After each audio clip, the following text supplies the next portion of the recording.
السلام عليكم ورحمة الله وبركاته. إن الحمد لله نحمده ونستعينه ونستغفره ونعوذ بالله من شرور أنفسنا وسيئات أعمالنا. من يهده الله فلا مضل له ومن يضلل فلا هادي له. أشهد أن لا إله إلا الله وأشهد أن محمدا عبده ورسوله. اللهم صل وسلم وبارك على نبينا محمد وعلى آله وصحبه ومن اتبع بهداه إلى يوم القيامة وبعد. Jamaah sekalian yang saya hormati, insyaallah kita akan melanjutkan pembahasan hadis yang kedua dari kitab Riyadhus Shalihin. Ya, padahal pengumumannya kitab tauhid ya. Ya, qadarullah hatinya itu lebih condong kepada Riyadhus Shalihin karena pembahasan hadis yang kedua ini masih ada sisa setengah pembahasan, dan Kamis malam Jumat kajian kita libur ya. Ada Syekh ya, ada Syekh Muhammad Al-Hashimi ya. Dan kenapa saya lebih milih kitab Riyadhus Shalihin? Karena persiapannya sudah ada pada pekan kemarin. Jadi kalau bahas kitab tauhid, persiapannya itu bedah bukunya itu ada beberapa kitab yang harus dibuka-buka lagi. Adapun Riyadhus Shalihin sudah dibuka pada pekan yang lalu, dan qadarullah saya habis melakukan perjalanan safar kemudian rada capek gitu. Jadi harap maklum. Pak Elsi antum bawa kitabnya kitab tauhid ya. Yes, mudah-mudahan ada kebaikan dalam pembahasan kita kali ini. Hadis yang kedua yang akan kita bahas, atau sudah kita bahas sebagiannya. Wa an ummil mu'minina ummi Abdillah Aisyah radhiyallahu anha qalat, dari ummul mu'minin ummu Abdillah Aisyah radhiyallahu anha qalat, seperti yang sudah kita bahas, Aisyah radhiyallahu anha putrinya Abu Bakar berkunyah dengan Ummu Abdillah, sehingga sebagian ulama mengatakan termasuk sunnah memberikan kunyah dengan kunyah menggunakan nama bapak, dan termasuk sunnah juga memberikan nama kepada anak itu dengan nama bapak kita ataupun ibu kita. Rasulullah sallallahu alaihi wasallam namanya siapa? Namanya siapa? Nabi Muhammad? Muhammad bin Abdullah. Putra beliau yang pertama namanya siapa? Abdullah. Jadi itu menunjukkan kebiasaan orang Arab yang sudah ditetapkan dalam Islam. Bahkan Abdullah bin Abbas, beliau Abul Abbas, anak yang pertamanya namanya Abbas. Putri beliau pun namanya adalah nama ibu beliau, Lubabah, dan ini termasuk kebiasaan yang dimasukkan dan dikategorikan dan ditetapkan dalam Islam. Qalat, beliau berkata, qala Rasulullah sallallahu alaihi wasallam, Rasulullah sallallahu alaihi wasallam bersabda, yaghzu jayshun al-Ka'bata, akan menyerang Ka'bah pasukan besar. Fa idza kanu bi baida'a, maka ketika mereka berada di tanah lapang, minal ard, dari muka bumi, yukhsafu bi awwalihim wa akhirihim, maka dibinasakanlah, ditenggelamkanlah semua pasukan tersebut dari yang pertama sampai yang terakhir. Qalat, maka Aisyah berkata, ya Rasulullah, wahai Rasulullah, kaifa yukhsafu bi awwalihim wa akhirihim wa fihim aswaquhum wa man laysa minhum, bagaimana mereka ditenggelamkan semua dari yang pertama sampai yang terakhir, padahal dalam pasukan tersebut ada orang-orang yang berniaga di pasukan tersebut dan maksud tujuan mereka tidak menyerang Ka'bah. Maka Rasulullah sallallahu alaihi wasallam mengatakan, yukhsafu bi awwalihim wa akhirihim, mereka semuanya ditenggelamkan dan dimasukkan ke perut bumi semuanya. Thumma yub'atsuna ala niyatihim, kemudian mereka dibangkitkan oleh Allah Subhanahu wa taala dengan ada dari niat mereka. Dalam pertemuan yang lalu kita membahas tentang bagaimana penjelasan kedudukan Ka'bah, keutamaan yang dimiliki oleh Ka'bah. Kita menyebutkan 7 keutamaan. Kemudian kita juga menyebutkan bahwasanya kita tidak boleh untuk condong kepada orang-orang yang berbuat zalim. Karena jangan sampai ketika kita bermajlis dengan orang-orang zalim, maka ketika azab Allah Subhanahu wa taala timpakan kepada mereka, maka azab tersebut tidaklah hanya kepada orang-orang zalim saja, akan tetapi sifatnya menyeluruh. Allah Subhanahu wa taala katakan, wattaqu fitnatan la tusibanna alladhina zalamu minkum khassah. Hati-hatilah kalian dengan azab, yang azab tersebut apabila menimpa maka tidak dikhususkan kepada orang-orang yang zalim saja, akan tetapi menimpa seluruh orang yang mereka mendiamkan kezaliman tersebut, bahkan mereka ridha terhadap perbuatan kezaliman tersebut. Allah Subhanahu wa taala katakan dalam surat Hud ayat 113, wala tarkanu ilal ladzina zalamu fatamassakumun nar, janganlah kalian condong kepada orang-orang yang melakukan kezaliman, baik kezaliman kepada diri mereka dengan berbuat maksiat, dengan melanggar aturan Allah, dengan berbuat bid'ah, dengan berbuat kemunafikan, dengan berbuat kesyirikan kepada Allah, ataupun kezaliman yang sifatnya memberikan efek kepada masyarakat dengan melakukan kezaliman terhadap manusia. Maka Allah Subhanahu wa taala katakan, wala tarkanu, janganlah kalian condong kepada mereka, jangan kalian seakan-akan ridha dengan perbuatan mereka, jangan juga kalian meminta tolong kepada mereka.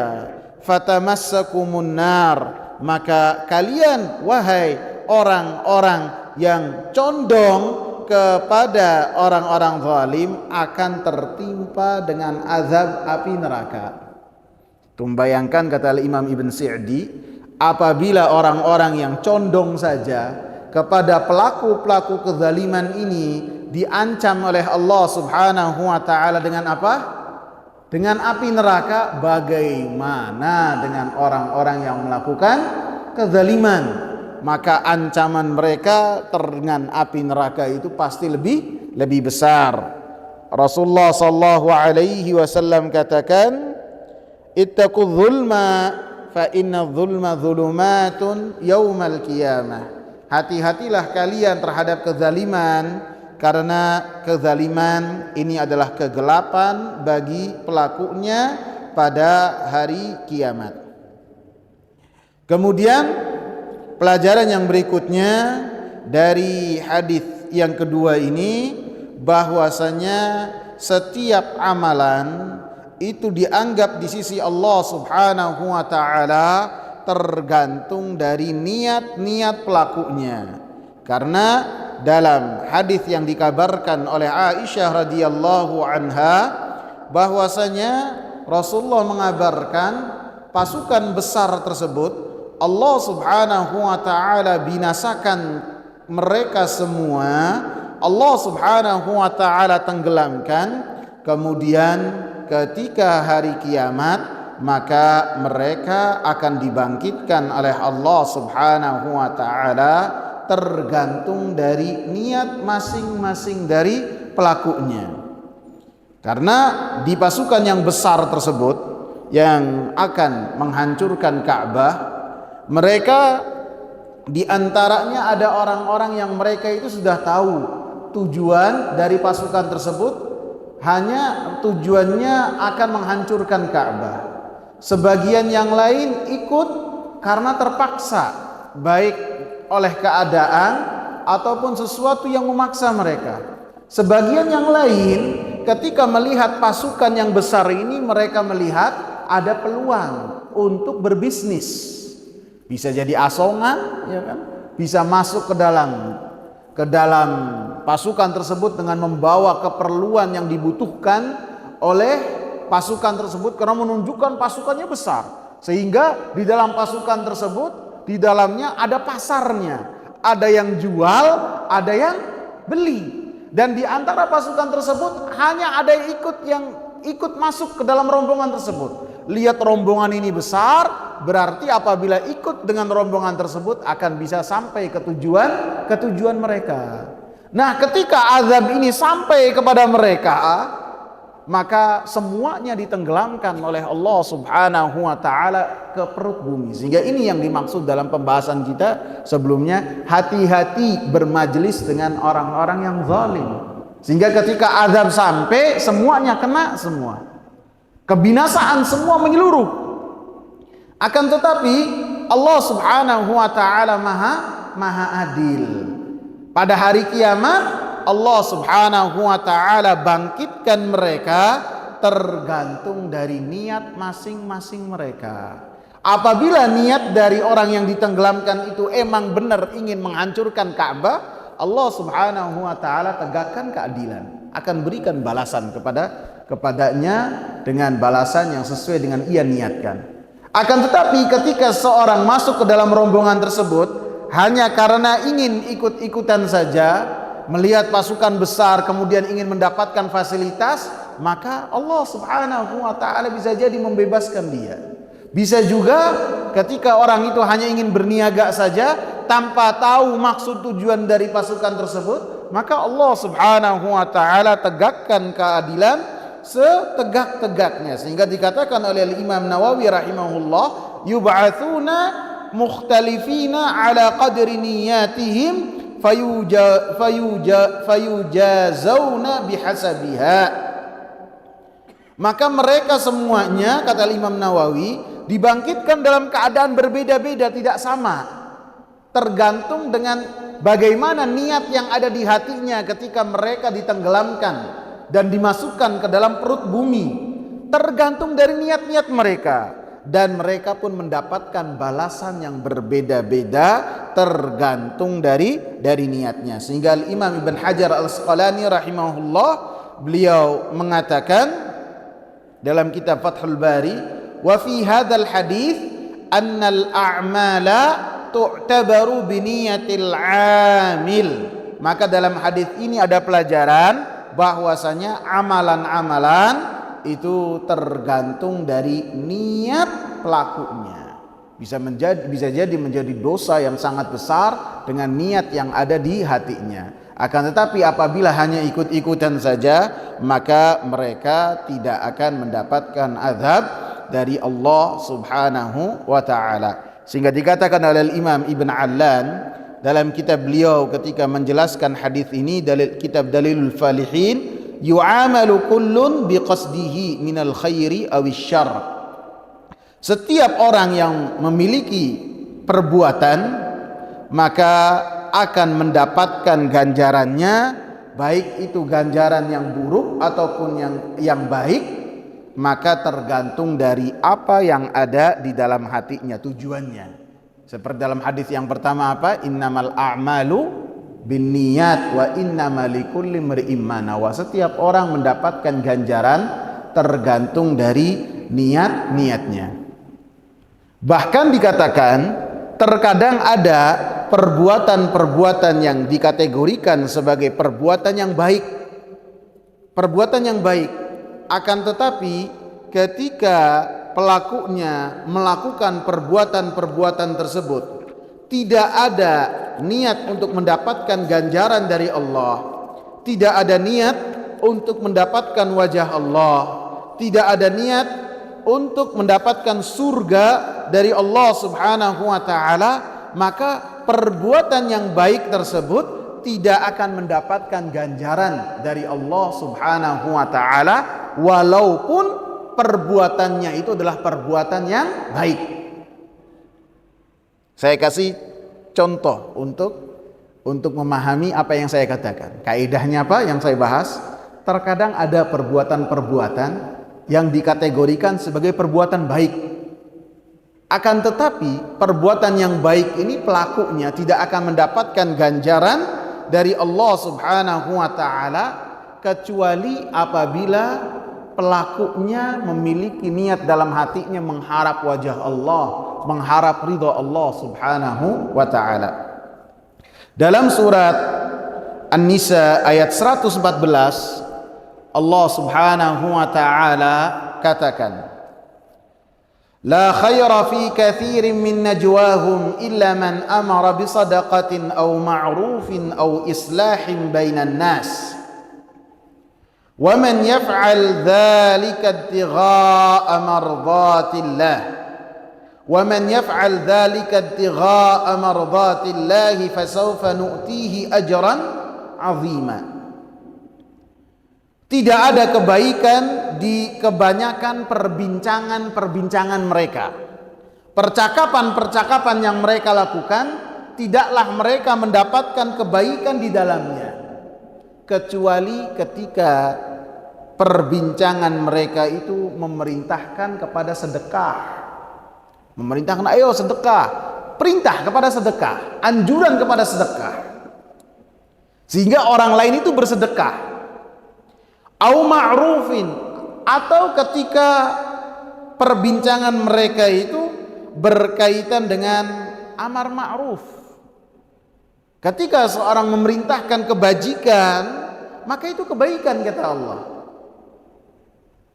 Au islahin bainan nas, ataupun melakukan islah, perbaikan hubungan antara manusia. Ketika kita dapati ada dua orang yang tidak dalam keadaan baik hubungannya, baik dua orang ini saudara kandung ataupun kerabat ataupun tetangga, apabila tahu seseorang keduanya itu memiliki permusuhan, kemudian dia melakukan perbuatan islah dengan cara-cara yang dia lakukan, dengan mengatakan si fulan selalu muji antum, kemudian berkata kepada yang lain si fulan kirim salam, padahal salam enggak salam, ya kan? Karena kan dalam tahiyat akhir kan ataupun tahiyat awal kita kan mengucapkan salam kepada hamba-hamba Allah yang soleh. Kita anggap orang ini orang soleh, jadi dia mengucapkan salam, si fulan mengirim salam kepada antum. Jadi yang tadinya marah makin reda, makin reda, makin reda, makin reda, sehingga kemudian ada islah di antara keduanya. Maka kata Allah Subhanahu wa taala, ini adalah perbuatan-perbuatan yang baik. Ini adalah perbuatan-perbuatan yang baik dari perbincangan-perbincangan manusia. Wa man yaf'al dzalika ibtigha'a mardatillah, siapa yang melakukan itu semua, tiga hal ini yang dikatakan oleh Allah Subhanahu wa taala dengan niat dalam rangka mencari ridha Allah Subhanahu wa taala, fasaufa nu'tihi ajran 'azima, maka kami akan berikan kepadanya ganjaran yang banyak, ganjaran yang besar. Artinya apabila seseorang melakukan tiga hal ini tanpa niat untuk mencari wajah Allah Subhanahu wa taala, maka dia tidak mendapatkan ganjaran di sisi Allah Subhanahu wa taala, walaupun Allah Subhanahu wa taala tidak menyatakan bahwasanya perbuatannya menjadi perbuatan yang buruk. Karena apa? Karena tiga hal ini efek kebaikannya ada kepada masyarakat. Walaupun seseorang tidak melakukannya karena Allah Subhanahu wa taala, ada efek yang didapat oleh orang-orang yang di sekitarnya ketika ada orang-orang yang melakukan 3 hal ini: beramar ma'ruf nahi munkar, memerintahkan untuk mengingatkan manusia untuk bersedekah, dan yang ketiga apa? Islah di antara manusia. Adapun seseorang mendapatkan ganjaran ataukah tidak dari Allah Subhanahu wa taala ketika dia memiliki niat untuk mengharap wajah Allah Subhanahu wa taala. Paham sampai sini? 3 perbuatan ini akan menjadi perbuatan dosa ketika seseorang melakukan 3 perbuatan ini dengan niat untuk sum'ah, untuk riya, untuk seorang mengetahui bahwasanya dia ahli dalam kebaikan, baru menjadi perbuatan dosa. Akan tetapi ketika seorang melakukan 3 hal ini tidak menghadirkan dalam niatnya untuk mendapatkan ridha Allah, maka tidak menjadi perbuatan dosa. Akan tetapi kata Allah, dia tidak mendapatkan ganjaran dari Allah Subhanahu wa taala. Kemudian ada pertanyaan pada pertemuan yang lalu yang berkaitan dengan seseorang ketika beribadah, dia dalam satu ibadah memperbanyak niatnya. Seperti yang dicontohkan oleh penanya itu, kalau saya sholat, dalam satu kali sholat itu dengan niatan yang berbeda-beda. Ingat nggak pertanyaannya tuh? Dengan tahiyatul masjid, dengan sholat 2 rakaat habis wudhu, kemudian bisa juga dengan qobliyah. Maka dikatakan oleh para ulama ini termasuk dari makna memahami niat dengan benar. Amalan-amalan akan menjadi berlipat ganda ganjarannya apabila seseorang menghadirkan niat, sehingga amalan-amalan yang dia lakukan dalam satu amalan bisa berlipat ganda ganjarannya di sisi Allah Subhanahu wa taala, tergantung dari niat yang dia adakan dalam hatinya.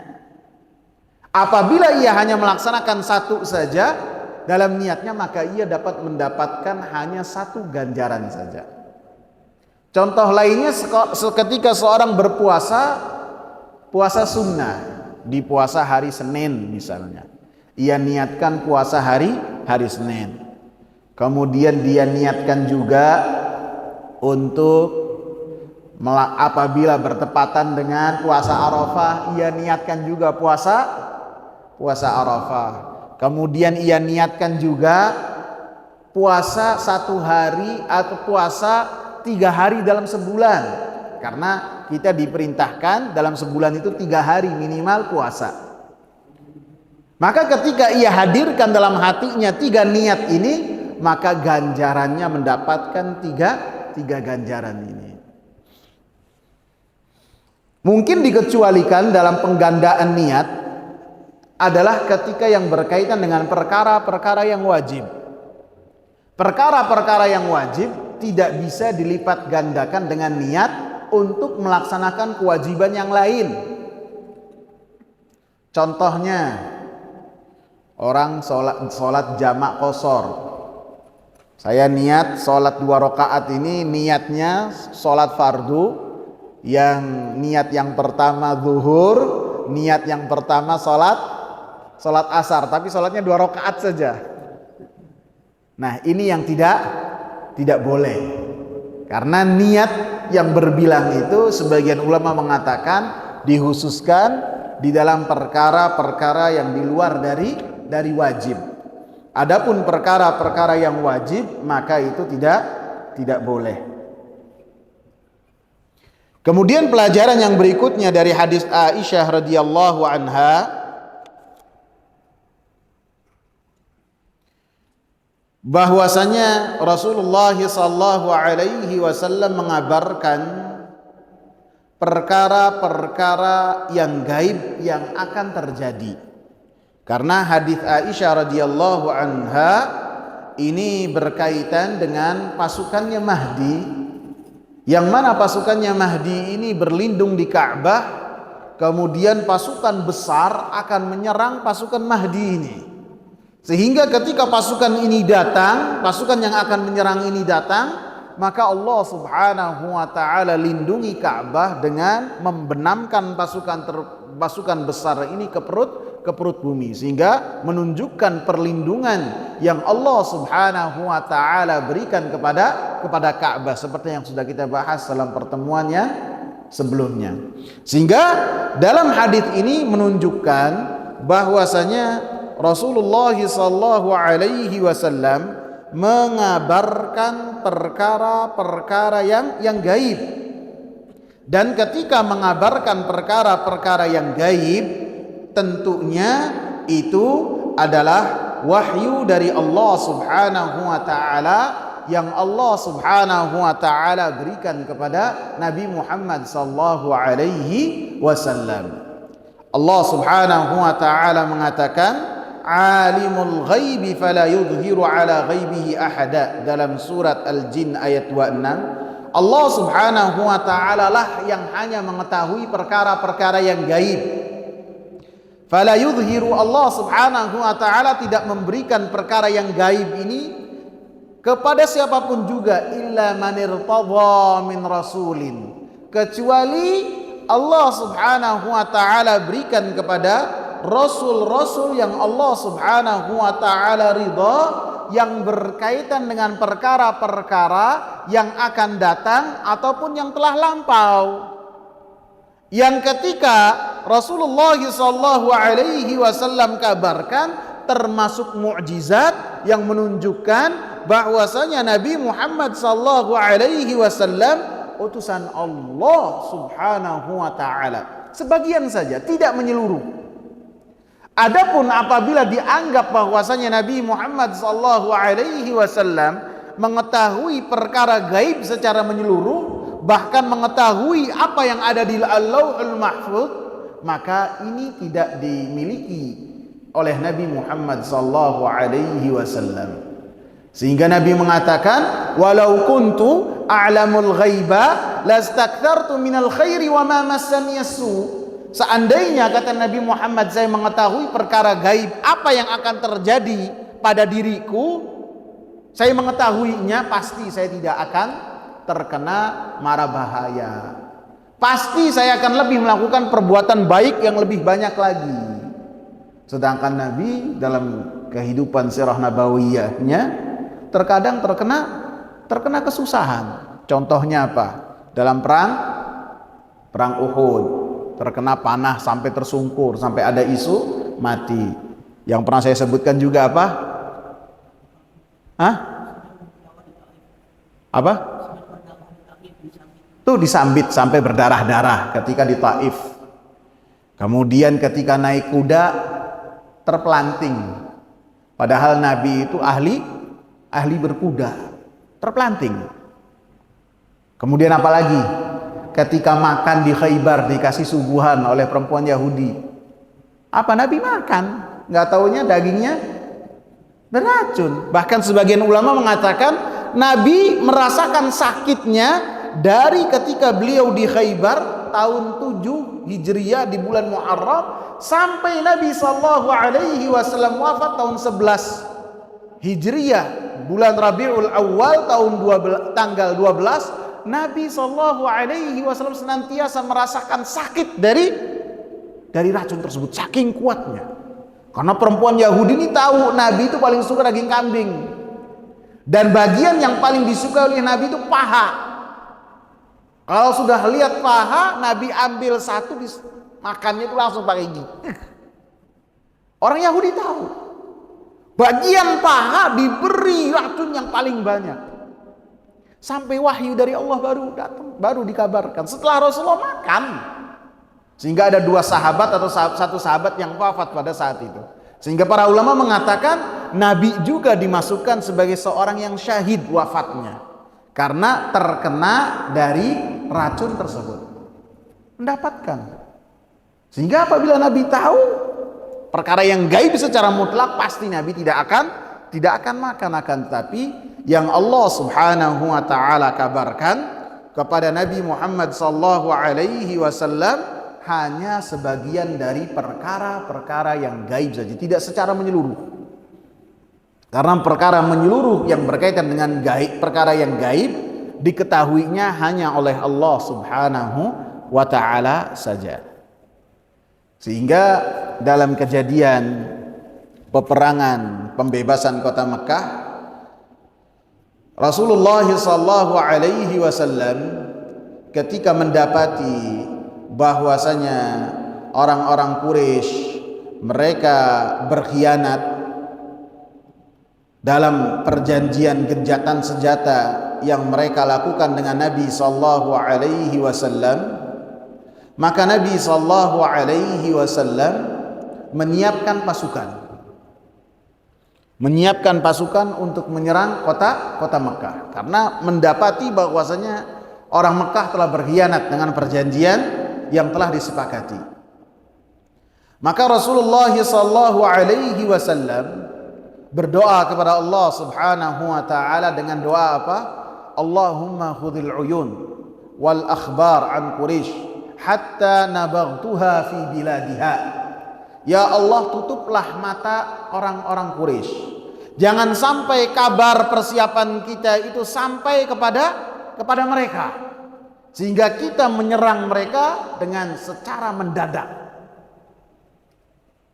Maka orang-orang para sahabat kaum muslimin pun melakukan persiapan, dan Nabi sallallahu alaihi wasallam membuat pasukan kecil yang seakan-akan mengarah ke arah yang berlawanan. Supaya apa? Supaya mata-mata yang tersebar dari orang-orang Quraisy ini tertuju kepada pasukan kecil yang diutus oleh Nabi sallallahu alaihi wasallam. Dan Nabi sallallahu alaihi wasallam kemudian memanggil Ali radhiyallahu anhu untuk menunggu di satu tempat. Menunggu di satu tempat. Rasulullah katakan, "Intaliqu hatta ta'tu raudata khakh." Rasulullah memerintahkan Ali, memerintahkan Miqdad, memerintahkan Zubair dan Aba Murthid Al-Ghanawi, keempat-empatnya untuk menunggu di kebun yang namanya kebun Khakh. Kebun ini jarang orang yang melakukan safar untuk melewati tempat itu. Jarang, bukan jalan besar, jalan kecil, bahkan sangat jarang orang mau perjalanan lewat tempat itu. Kemudian kata Nabi kepada keempat-empatnya, fa inna biha dha'inatan ma'aha kitabun ila Quraisy. Akan melewati kebun tersebut seorang perempuan yang melakukan perjalanan, dia akan membawa satu surat yang akan mengabarkan kepada orang Quraisy persiapan kita.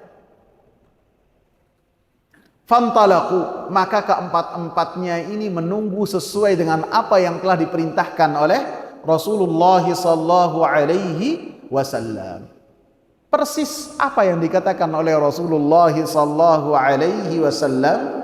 Ada perempuan di atas kendaraannya yang melewati mereka, padahal ini jalan jarang dilewati orang, apalagi mau melakukan perjalanan jauh.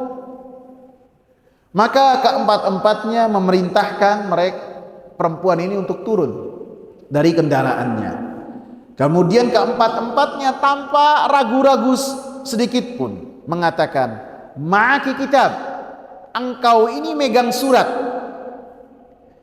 untuk dikirim kepada orang-orang Quraisy." Maka perempuan tersebut mengatakan, "Nama'i kitab, saya tidak bawa surat, tidak bawa apapun." Maka keempat-empatnya memeriksa tunggangan dari perempuan ini, karena mereka orang-orang Arab, lebih-lebih para sahabat, sangat menghormati perempuan. Tidak mungkin perempuan tersebut langsung digeledah tubuhnya, tidak. Kendaraannya dari pelana ya, pelananya dibuka, dilihat kendaraannya, mungkin rambut kudanya juga dibuka-buka, ada apa enggak ada. Ditanya lagi berkali-kali, perempuan ini senantiasa mengelak. Antum perhatikan tegasnya Ali radhiyallahu anhu berkata kepada perempuan ini, ahlifu billah ma kadzaba Rasulullah wala kadzabna. Saya bersumpah atas nama Allah Subhanahu wa taala, nah Rasulullah tidak akan dusta dengan kabar yang ia kabarkan. So, perhatikan. Dan kami pun tidak dusta ketika mengatakan bahwasanya Rasulullah telah mengatakan hal tersebut. La tukhrijinnal kitaba aw lanujarridannaki. Engkau kalau tidak mau memberikan kepada kami surat yang kau bawa, kami akan telanjangi engkau. Wah, begitu ada ancaman untuk ditelanjangi oleh Ali radhiyallahu anhu, perempuan ini langsung takut.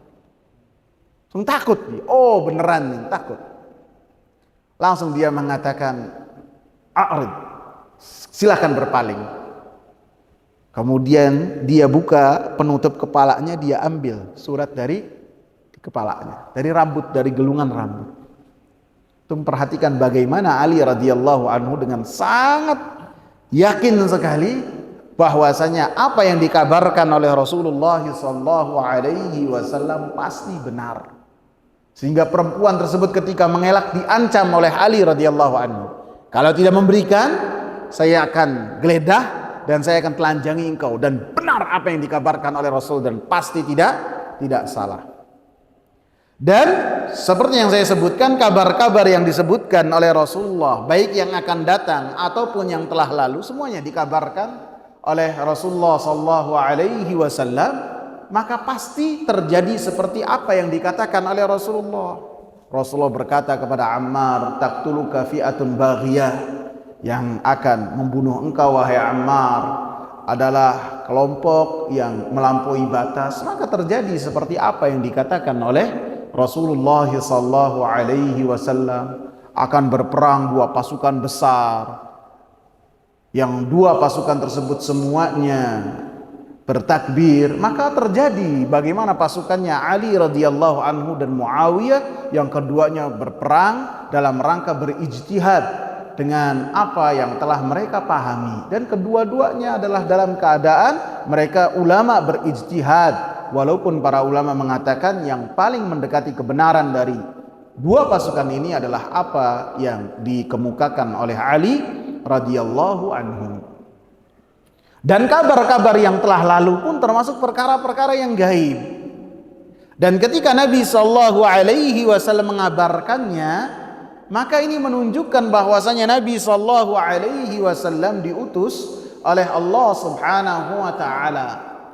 Karena bukanlah termasuk dari hazanahnya orang Arab untuk orang Arab itu mengetahui tentang kisah-kisah tersebut. Seperti kisahnya Juraij, seperti kisahnya Dzulqarnain, seperti kisahnya Nabi Musa dengan Nabi Khadir, seperti kisahnya apa? Ashabul Kahfi, seperti kisahnya apa? Banyak kisah-kisah yang Nabi kisahkan, dan kisah-kisah tersebut tidaklah diketahui oleh orang-orang Arab. Dan tuduhan bahwasanya Nabi sallallahu alaihi wasallam mengambil dari bangsa yang lain, maka itu terbantahkan dengan keadaan bahwasanya Nabi sallallahu alaihi wasallam tidak bisa membaca dan tidak bisa menulis. Nabi tidak pernah belajar membaca menulis, Nabi tidak bisa. Dan tuduhan bahwasanya Nabi memiliki hubungan dengan orang non Arab pun tidak ada, karena sejarah mencatat Nabi itu keluar ke negeri Syam, melakukan perjalanan perniagaan ke negeri Syam cuma 2 kali. Yang pertama umur 12 tahun, yang kedua ketika bersama dengan Maisarah, budak beliannya Khadijah, dan kemudian setelahnya menikah dengan Khadijah. Setelahnya tidak pernah, dan itu pun dalam waktu yang singkat. Sehingga mau dari mana Nabi belajar? Tidak ada. Itu menunjukkan kabar-kabar yang dikabarkan oleh Rasulullah sallallahu alaihi wasallam dari perkara gaib itu wahyu dan datangnya dari Allah, dan menunjukkan bahwasanya Nabi Muhammad sallallahu alaihi wasallam utusan Allah Subhanahu wa taala. Pelajaran yang berikutnya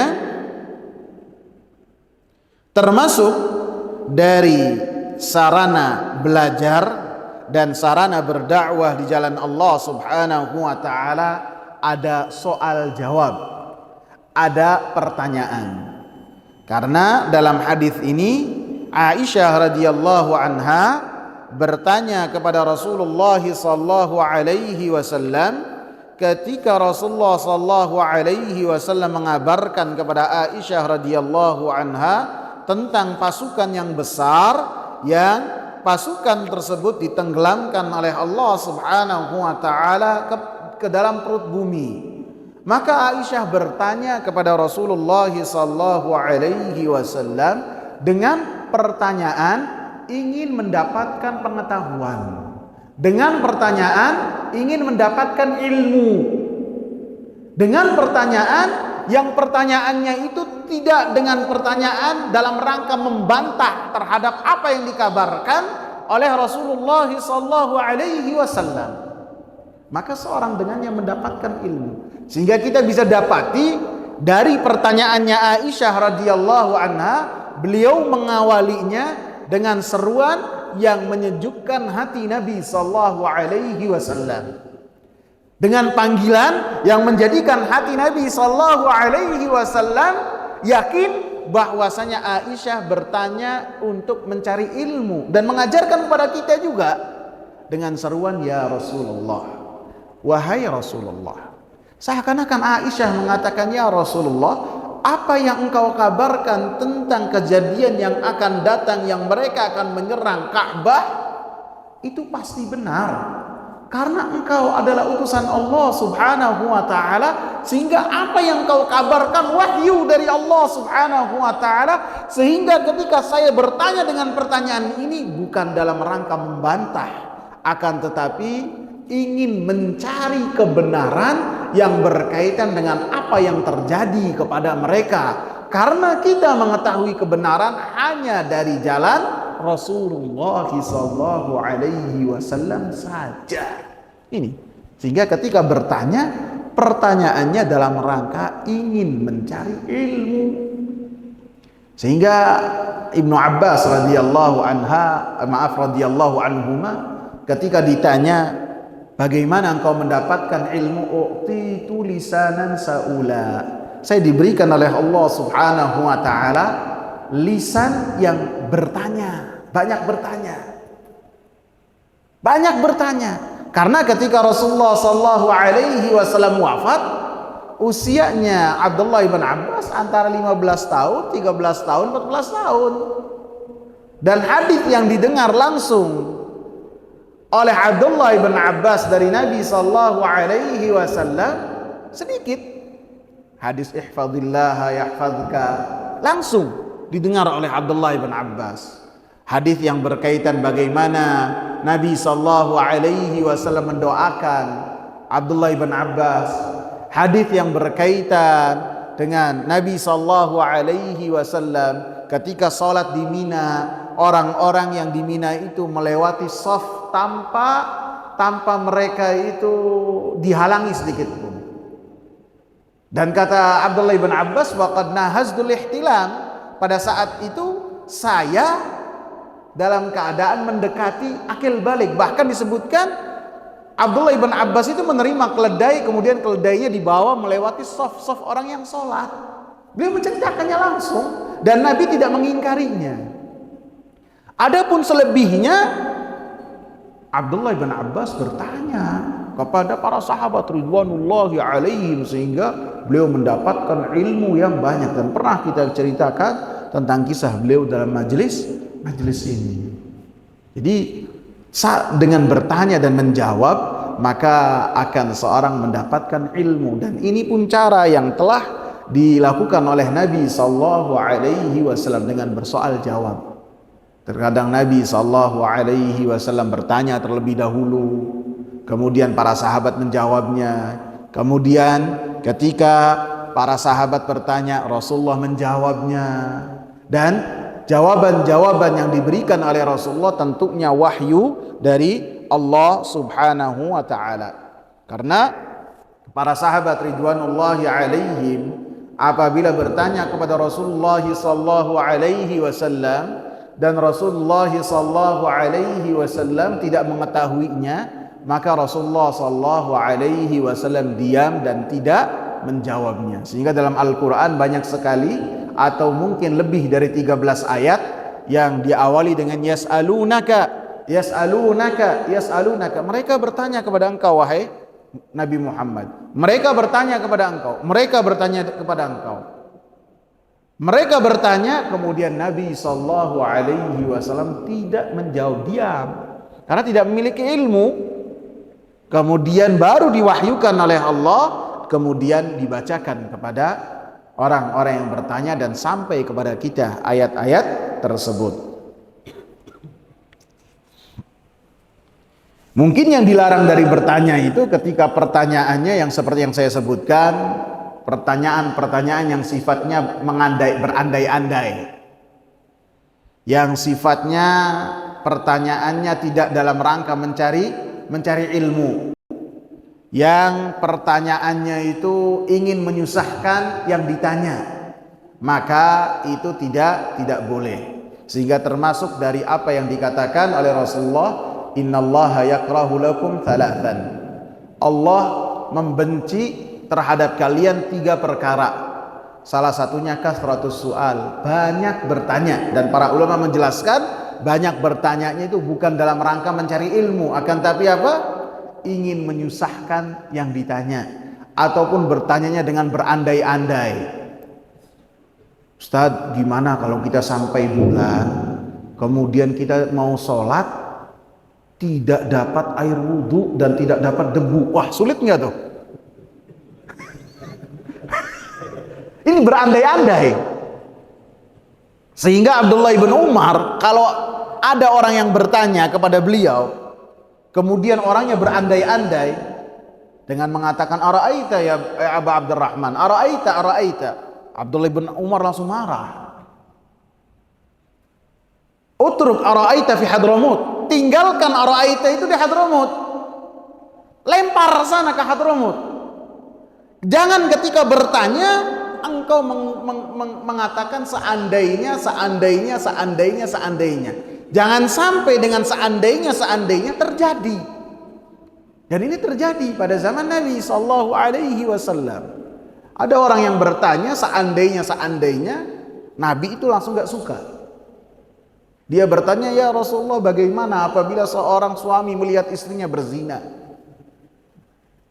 Pertanyaannya serem gak? Dan terjadi. Dan kalau tidak salah terjadi pada si penanya, sehingga disyariatkannya al-mula'anah, saling melaknat antara suami dan istri di hadapan qadhi, di hadapan Rasulullah sallallahu alaihi wasallam, tidak lama setelah orang itu bertanya.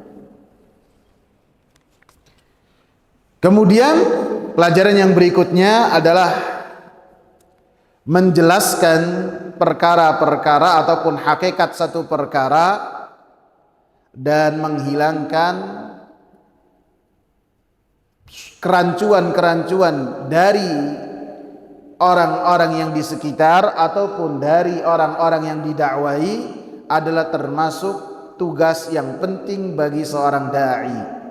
Sebagaimana ini adalah tugas yang telah diemban oleh Rasulullah sallallahu alaihi wasallam. Rasulullah wa yu'allimukum ma lam takunu ta'lamun, mengajarkan kepada kalian apa-apa yang tidak kalian ketahui, apa-apa yang kalian tidak paham. Wa anzalna ilaika dzikra litubayyana lin-nasi man nuzila ilaihim wa la'allahum yatafakkarun. Kami turunkan kepada engkau adz-dzikra, syariat, penjelasan, untuk engkau menjelaskan wahai Nabi Muhammad kepada manusia apa yang telah diturunkan kepada mereka berupa Al-Quran, la'allahum yatafakkarun, agar mereka berpikir, sehingga dari apa yang mereka cerna, apa yang mereka tadabburi, mereka amalkan.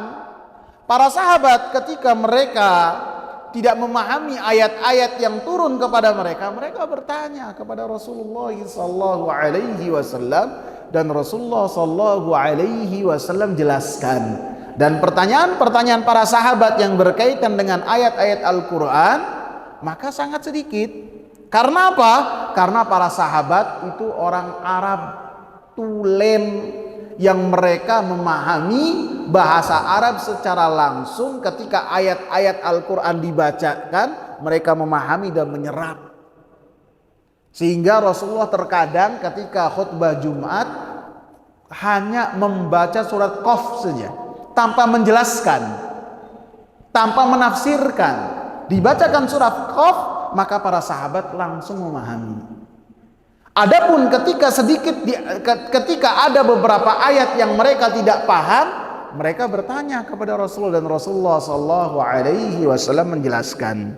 Seperti dalam hadis ketika para sahabat bertanya kepada Rasulullah tentang alladzina amanu wa lam yalbisu imanahum bidzulmin, ulaika lahumul amn wa hum muhtadun. Orang-orang yang beriman, bertauhid dan tidak mencampuri tauhidnya, imannya dengan kezaliman, maka mereka mendapatkan keamanan dan mereka mendapatkan hidayah yang sempurna. Para sahabat pengen mendapatkan keamanan di dunia dan di akhirat. Mereka ingin senantiasa berada dalam hidayah yang sempurna, sehingga ketika syarat dari mendapatkan hidayah tidak melakukan kezaliman, yang para sahabat pahami, kezaliman itu terhadap diri sendiri dan kepada orang lain. Terhadap diri sendiri ini yang susah, karena makna dari kezaliman terhadap diri sendiri diantaranya dengan berbuat dosa. Para sahabat bertanya kepada Rasulullah, ya Rasulullah, siapa di antara kita yang tidak pernah menzalimi diri kita sendiri, berbuat dosa, siapa? Maka kata Rasulullah, bukan itu maksud ayat yang kalian baca. Maknanya kezaliman ini adalah perbuatan syirik. Kemudian Rasulullah mengatakan, bukankah kalian telah mendengar perkataan seorang hamba Allah yang saleh, yaitu Luqmanul Hakim, ketika memberikan nasihat kepada anaknya, ya bunayya la tusyrik billah inna syirka la zulmun azim. Wahai anakku, janganlah kau melakukan perbuatan kezaliman, janganlah engkau melakukan perbuatan syirik, karena perbuatan syirik itu adalah kezaliman yang sangat besar. Sehingga para sahabat bertanya. Adapun kebanyakan ayat yang sampai kepada mereka tanpa mereka jelaskan, maka langsung mereka memahami. Jangankan ayat, perkataan Rasulullah saja orang-orang Arab ini langsung memahami. Tufail bin Amr ad-Dawsi, panjang lagi. Cukup deh ya. Lanjut lagi, panjang lagi, nanti nggak berhenti. Udah habis insyaallah ikhwan. Cukup dah, saya cukupkan. Semoga bermanfaat. Subhanakallahumma bihamdika asyhadu an la ilaha illa anta astaghfiruka wa atubu ilaik. Assalamualaikum warahmatullahi wabarakatuh.